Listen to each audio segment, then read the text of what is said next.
everyone. Welcome to PPR podcast number 207, the Prep Picks Report podcast brought to you by the San Diego Strike Force. And that means introducing my esteemed colleague who had a week off, now back from his winter sabbatical, Mr. Burt Grossman. Yes, Burt, good to see you, Paul.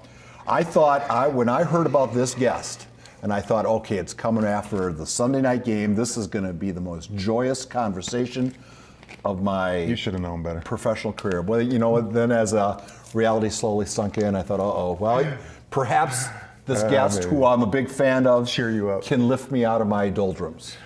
Keith Millard, the 1989 NFL Defensive Player of the Year. Keith, thanks for coming on. What's going on, guys? Thanks for having me. Keith, where are you right now? Are you Pacific Northwest? Where are you? California. Oh, cool. Northern California, East Bay area. All right, That's where cool. I'm from. So I got a question. I was expecting a Washington State or a Vikings hat. What are you wearing? What is that? This is the high school that I coached at last year. This last season was my last year at Monte Vista High School. It's in Danville, California. Oh. All right, well, I'm going to promise you there's going to be a lot of high school questions because, Keith, you don't know it, but we do a big high school football show here, and that's our audience. But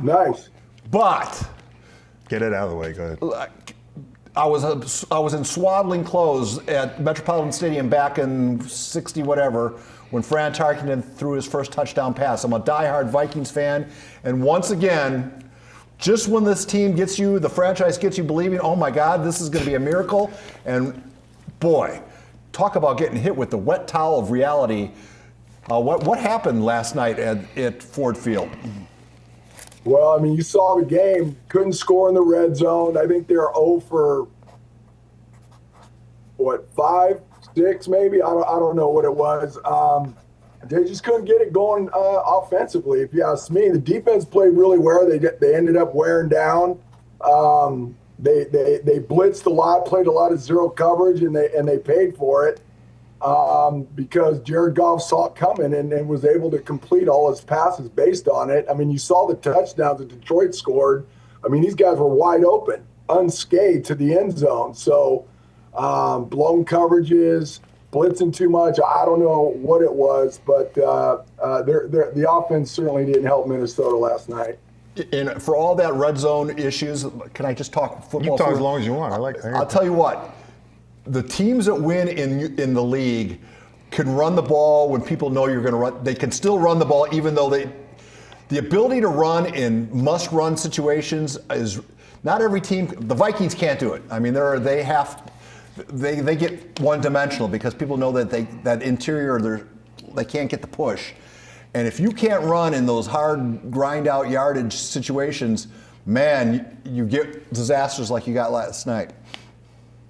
Well, that's exactly it. And I was thinking about that last night because if you can ask Burt, when you know that a team's not going to run the ball, either because they can't or their philosophy is throwing it. I mean, you're teeing off. You're not even thinking about the run. And in the NFL, that's dangerous when you got guys that can bring it and rush the quarterback. And Detroit can do that. I mean, they were bringing it from all their outside interior guys, their linebackers. They just couldn't slow it down. They couldn't block it. And but I thought in the beginning of the game, Minnesota was establishing their run. They just kind of got away from it and became one-dimensional, and I think that's what cost them. All right, I'm going to get off the subject All right, here. I'm going to give you my first. Thank you, Keith. I actually feel better. I appreciate it. Thank you. All right, Keith, I'm going to give you a story. It was either my rookie or my second year, and we go into a defensive line meeting room, and our coach is mad at us, and he puts on Minnesota Vikings like highlights, and we're all pros, and I think I had 10 sacks that year. Leslie had 12. Lee Williams had like 14, so we had a lot of sacks. And he was mad at us, but he puts on your film, and he makes us watch it. And then I remember getting an argument with him. It was pretty much my downfall coming. And I was like, I'll watch Dolman and Millard, but I'm not watching Thomas and Alnoga. I said, why am I watching those two? And he just kept going on and on about how great you guys were. And I was like, well, give us Floyd Peters. Maybe that would help. Now tell me about a little. I mean, because Floyd Peters was great. Floyd Peters was a defensive or line coach. Was he a defensive coordinator? I think he was defensive coordinator. Yeah. So he had a lot of success in, just about everywhere. St. Louis, he did really well there. We got him in '86. We were a 3-4 defense when I first got to Minnesota under Bud Carson and, Bud Conway. But anyway, he came in and brought the 4-3 and moved Chris Dolman from outside linebacker to defensive end. And then obviously we drafted Henry Thomas and Al Noga. And, his philosophy was play the run on the way to the quarterback.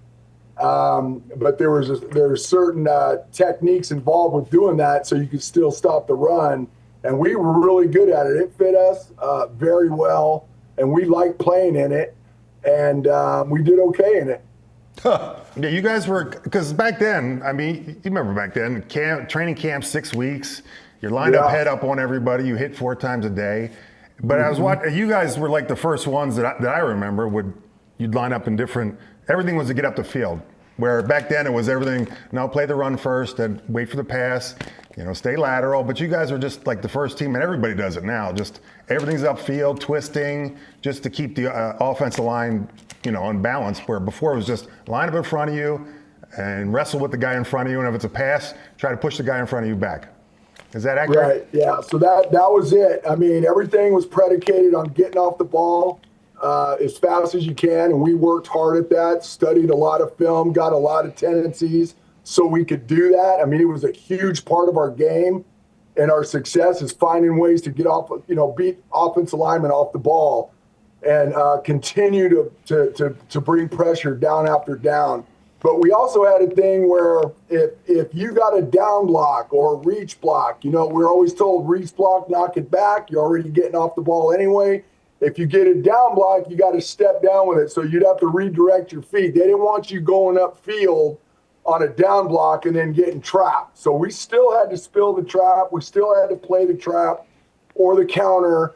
But we had to do it at full speed out of a sprinter stance from a vertical standpoint as far as our get off and our trajectory. But we learned to get our feet down on blocks like that, super fast. We also learned to recognize them before they came. So, and then we had a good group of guys. We had good players. Henry was a great pass rushing nose guard. Back then, he got 10 sacks for us. I mean, Chris Dolman, a Hall of Famer, and Al Noga had a couple good years for us as well, undersized guy. But we lived, breathed, and every every single day, all we worked was get-offs and redirect based on what we were seeing in front of us. But I think what separated us is we did the film study, which kind of gave us an advantage, so we would know when those things were coming, which made it a lot easier to react as opposed to guessing or things of that nature. I imagine the question you get asked a lot, because I mean, it was the 80s. I mean, okay, all right. Getting ready for this, Keith, I pulled a bunch of highlights from YouTube just to have them so I could, remember who your teammates were in that era. And a couple things that jump out. Right now, if you played like you did in the 80s, you'd be in jail for felony assault. I mean, what was a routine play on a quarterback back then is now assault and battery. And the other thing that jumped out at me was you guys played on concrete with carpet over the top of it. Everybody, the game has, some of it's good. I like the fact that it's evolved away from Astro Turf, but I kind of remember, man, could you play in today's era with today's rule book? Oh, heck yeah, absolutely. Football's football, right? It hasn't changed that much. I mean, athletes are obviously going to get bigger, stronger, faster. You know that. They're still throwing the ball and they're still running the ball. They're still running counter. They're still running power. They got the, what do you call it, run pass option, RPO system. But it hasn't changed that much to me. Now, like you said, that when we hit quarterbacks, our objective was to if you get the quarterback out of the game, you're going to win that game. So, they had the 3-step rule when we played. If you were within 3 steps, you could hit him after he threw the ball, make 3 or 2 steps, whatever it was. But we had a way of if we had a right-handed quarterback and I'm coming from his backside, we always tried to tuck his opposite arm down and pin it to his body and then drive him into the turf and try to take that shoulder out. You know what I mean? Yeah. And so everything we did was to get to the quarterback, be aggressive with him, get him, hit him, get him out of there, or get that ball out. When I played, I was never great at getting the ball out. I was pretty good getting there, but so my objective was always to just hit him as hard as I could and drive him in that cement with a piece of 1/4-inch carpet over the top of it, and then see what happens. Does it blow you away that the conditions? I mean, that's almost prehistoric when you look back on it. And the only thing that was worse was the baseball, the dual stadiums that had the concrete, like out here in San Diego. That was marginally worse, even though I would argue that was equally as. I mean, and you guys played tackle football on basically a parking lot with a carpet over the top. On infields. Yeah. So when I was, Oakland was notorious for that, right? The A's and the Oakland Raiders played in the same stadium. So I coached in Oakland for 5 years when Al Davis was there. And I used to ask him, because we had Warren Sapp, Derek Burgess, Chris Clemens. We had some pass rushers there. And, everything, once again, is predicated on get off. And I used to go to Mr. Davis and ask him, why don't you cover that infield so we can get off on the ball? And because it's slowing us up. We're kicking up dirt. We can't get off as well, whatever. And he would say, well, yeah, if it's bad for you, imagine what it is for the other team. At least you're used to playing on it. And that made a little bit of sense, but, it didn't remedy anything. We still had to deal with it. But, yeah, getting tackled on it. And because, Burt, didn't you guys share a stadium with the Padres? Yeah, we did. Yeah, I'll give you a better one. Infield too. It sucked. I'll give you, and it was hard. They didn't do it it's not like it's hard. It's clay. Yeah. And Philly, I used to, in Veterans Stadium, they had that little thing that would cover the pitching mound. And you always wanted to get there because it was like a starting block if you were DN, because the seam was that big and you used like a starting block to get off. But no, the fields were just horrible. Phillies was terrible. I saw a receiver. We were playing Chicago, and a wide receiver, I think his name was Wendell Davis. Ball was thrown to him. He goes up to get it. He leaves his feet. He catches the ball. He comes down on both feet, and he blew out both of his knees on that turf. Good old Philly. Yeah. Hey, I want to ask you, this is a little off subject, but I saw when Aaron Donald broke your record, you were gracious, honored, everything. What'd you think about that Mark Gastineau thing that's been going on where he confronted Brett Favre and he was on Netflix? Isn't that a little, what's the point at this point? I thought it was a little, I don't know, because I don't know Mark Gastineau, but it just seemed way out of character for a guy of his caliber. Mark Gastineau, I'm telling you, Bert, I'm sure you saw him play when you were coming up. I watched that guy all the time. He was a great player, great pass rusher. That's what he did, right? I thought it was a little off, a little weird. I liked the way Brett handled it. But I just, dude, what are you going to do, right? What are you going to do?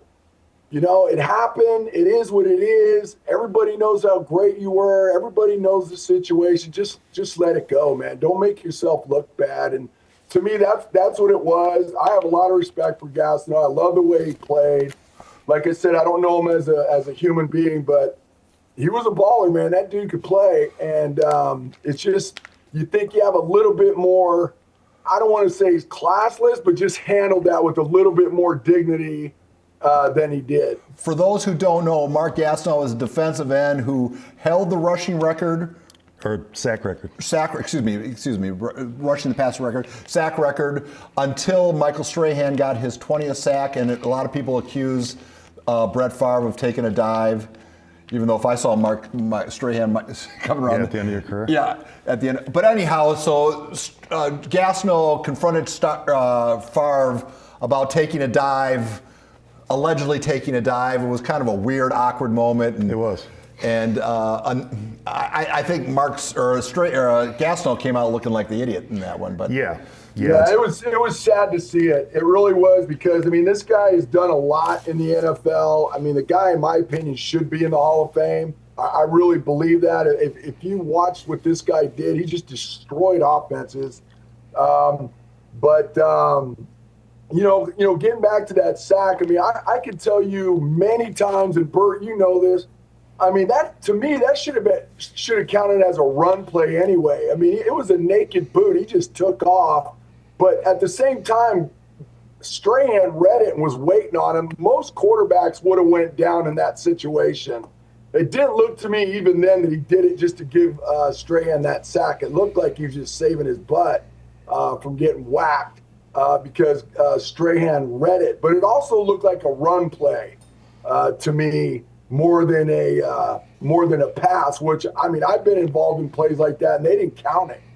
They didn't count it as a sack. They counted it as a tackle for loss and a run play. So it all is in the eye of the scorekeeper, right? I mean, the scorekeeper could have been a Giants fan for all we. Yeah, maybe. Yeah, really. Hey, before we get much further into this, Keith, you kind of know Burt and his career. For the kiddies who are watching this, remind everybody how good an athlete Mr. Grossman. You know what? This guy could play. He didn't watch my film. I had to watch his. But you're aware of Burt's play, right? I watched you a lot.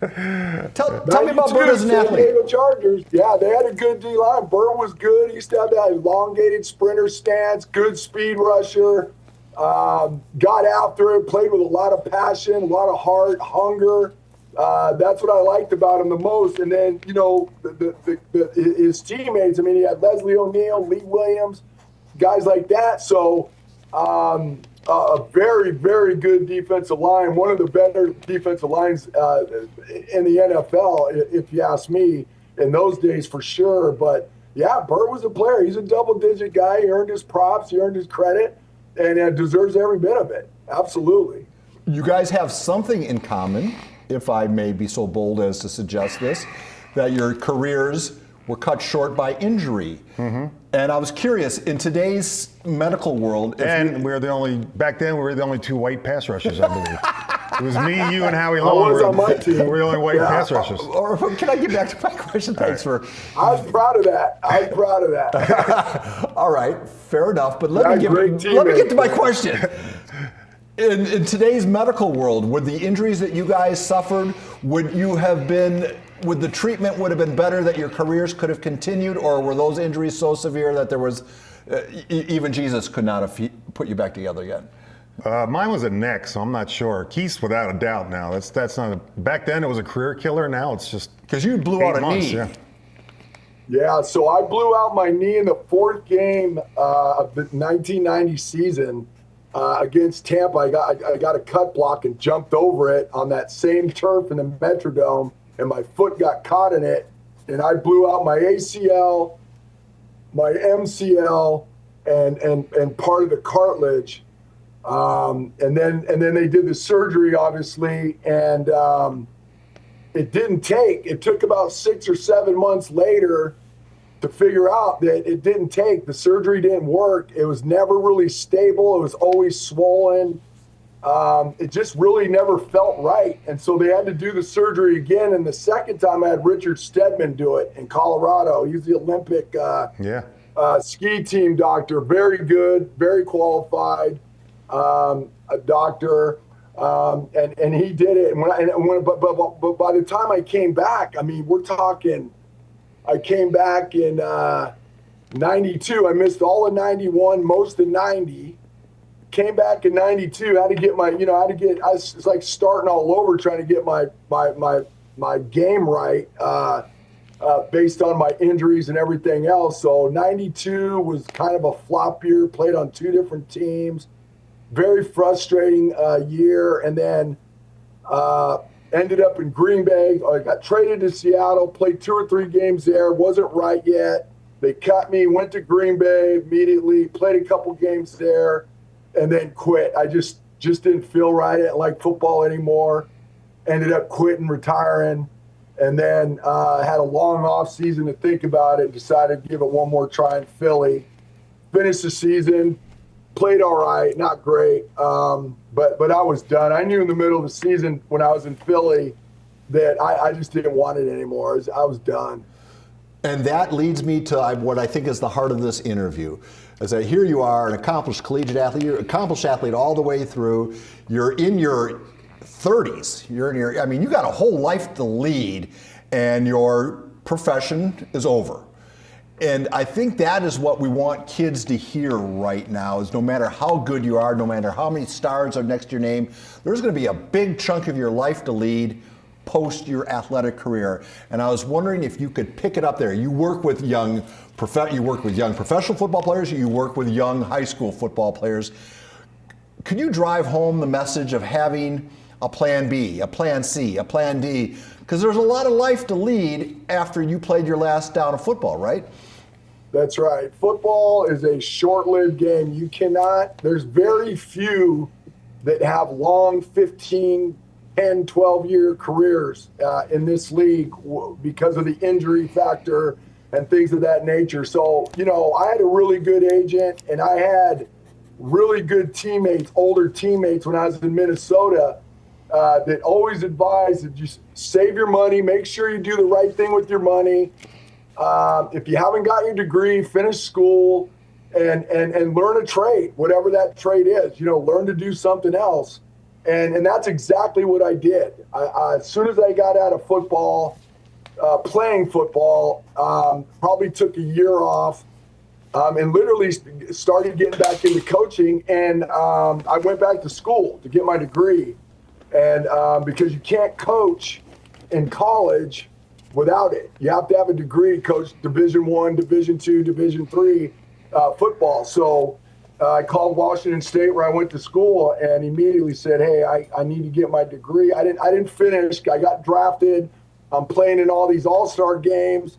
I had to drop my classes my senior year to do that because I needed the recognition to get drafted, and figured, maybe someday I'll go back, maybe I won't. I really didn't think about it at the time. But when I got out of playing, I realized, what am I going to do? What do I want to do?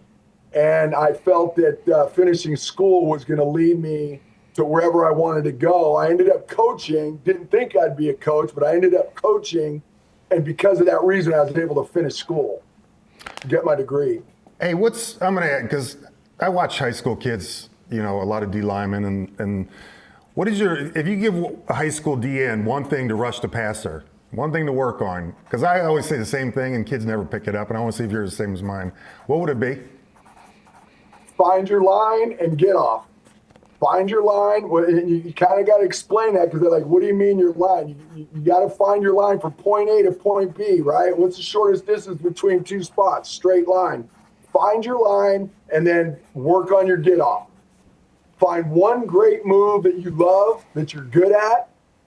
Okay, your go-to move, whatever that is, whether mine was club rip, swim counter, double club back inside. That's all I ever did. That's all I ever needed to do. My game was all predicated on footwork and getting guys off balance. So that I didn't really need a lot of hands. But just tell them, find one move that you like, that you're comfortable with. Make sure that you can beat guys off the ball. And stay on a straight line. In other words, your line, you own that line. You got to find a way to get that blocker off it, one side or the other. That's how I learned it in college. I had a great D-line coach in college, and that's how he taught it to me, and it made a lot of sense. And I've used it ever since as a player, and I've used it as a coach to get guys off balance and things of that nature. But, yeah, just learn one good move, work on your speed off the ball, and don't go around blockers. You got to go through them. You got to figure a way to go through them and stay on your line, and then eventually, get a counter off of that, whatever that's going to be. Yeah, mine, I guess, same thing, just different terminology. These kids, in their get off or their stance, if you're not crossing the line of scrimmage in your first step, you already lost. I watch these kids line up and they take 3 or 4 steps just to get across the line of scrimmage. Right. Whether it's footwork or being back too far, not crowding the ball, but they make a 7-yard race into a 10-yard race every play without just lining up in footwork. And no matter how many times you tell them, it's like they'll go back the next rep and do the same thing.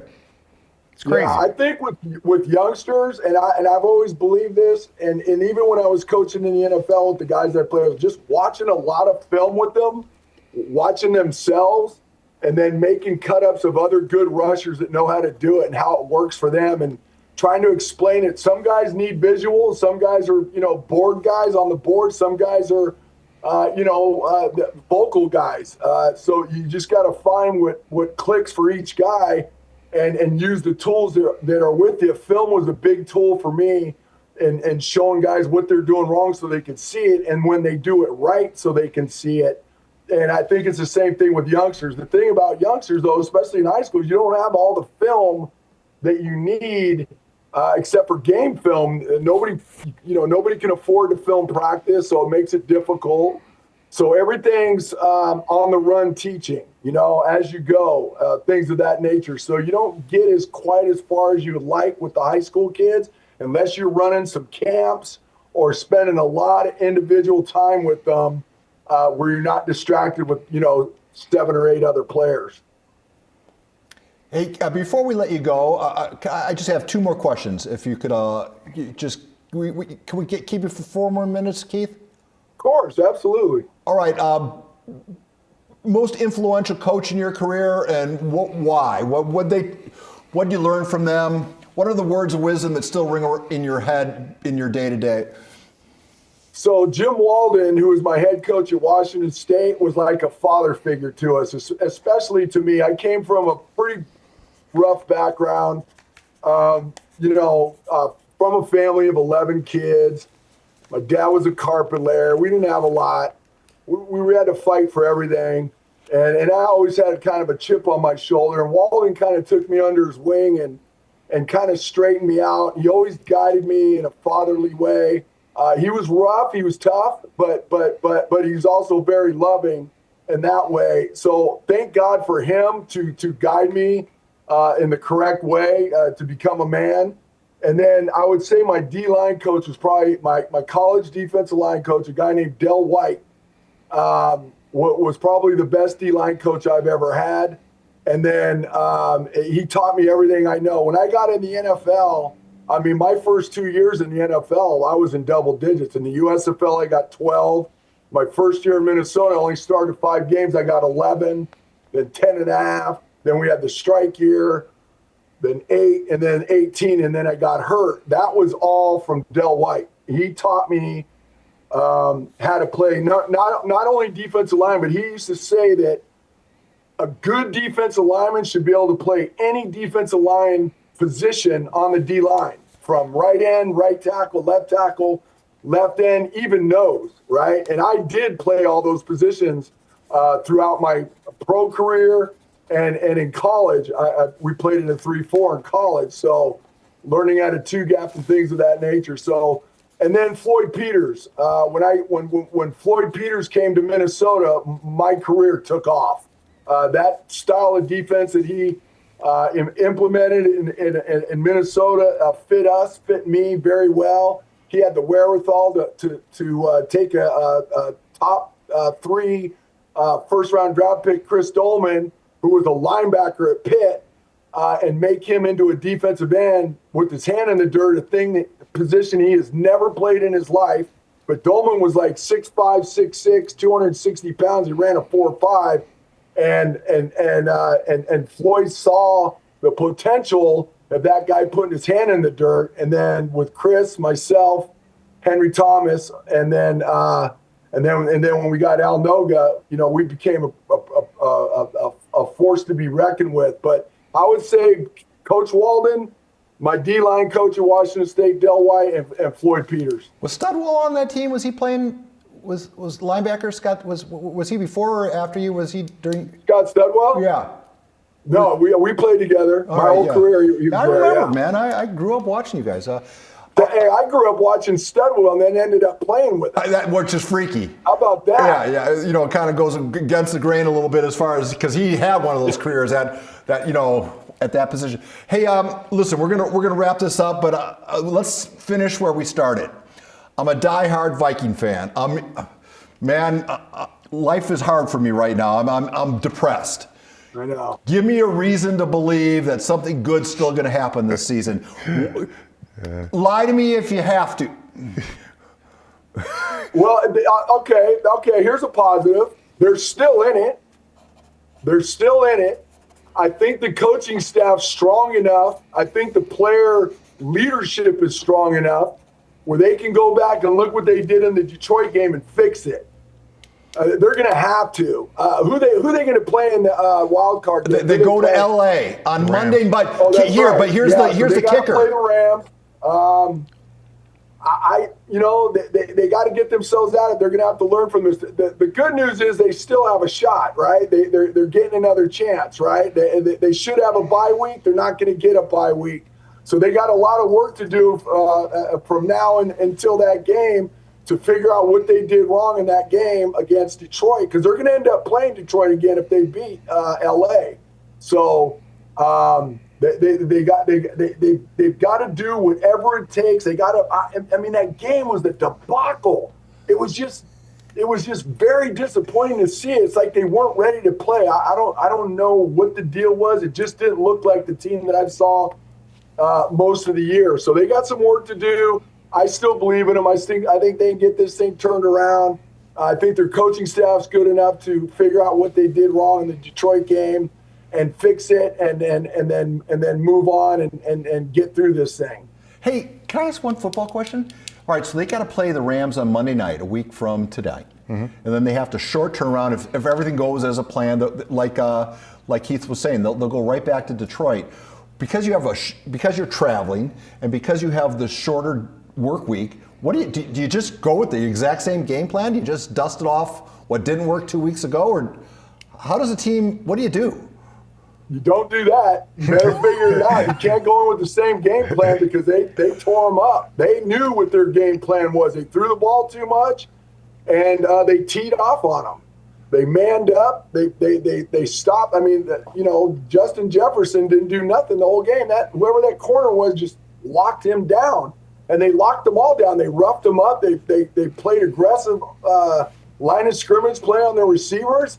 And the other thing is Detroit's blitzing seems like almost every passing down, and they're running 10 to 15 yard routes with the blitz coming at them, and you can't do that. You got to get the ball out and take what they give you, and for whatever reason they just didn't do that last night. Well, a Vikings fan might argue that they were getting manhandled and no flags were being thrown, then the call in the end zone was ridiculous. That was intentional grounding, but I come off sounding like a sore loser. Where I really want to come off, you sound like Mark Gastineau. I want to. Sorry. What I really want to do is come off as sounding grateful, because you don't get. When I first met Burt, it was a letdown, because he was, you have this guy as your idol, and then he turns out to be a complete ass. Keith, you on the other hand were a true gentleman, and I feel like now I know you a little bit better, and I appreciate you making time for the podcast. And Burt's going to call you up. Keith, I need pictures that you own of your playing days that you're most proud of, so that I can sprinkle it on top. We'll post this. We'll send you the link. And then we clip it on our shows, and we get a little traction on our social shows. Awesome. And I need pictures, so it's not just us three ugly mugs. So Burt's going to call you right after this hangs up, and we text, we don't call. All right, well, whatever you get social media tags. Just send me an address, Burt, I'll probably just text you the picture. All right. Well, no, because it's actually easier for me, Keith, if you email them to me. Okay, I'll email him. You got it. I'll text you his email address. Please. Okay. And it was an honor to chat with you for 34 minutes. Too, you are guys. now the longest podcast in the history of you're number 207, and you get the record for endurance. Thanks for putting up with us, and I wish you a safe, happy New Year, and maybe we get to do this again. Let's make this a date. If somehow they find their way in the Super Bowl, you do it one more time with us. Let's do it. All right. I'm down. I don't think I'll be seeing you then, Keith. Sorry. Well, you're such an asshole. We're gonna go. We'll see you down the road, Keith. God bless you, and PPR Podcast 207 is over. Guys. Thanks, Keith. All right, Turn later, off the machines, everybody. Thanks, buddy.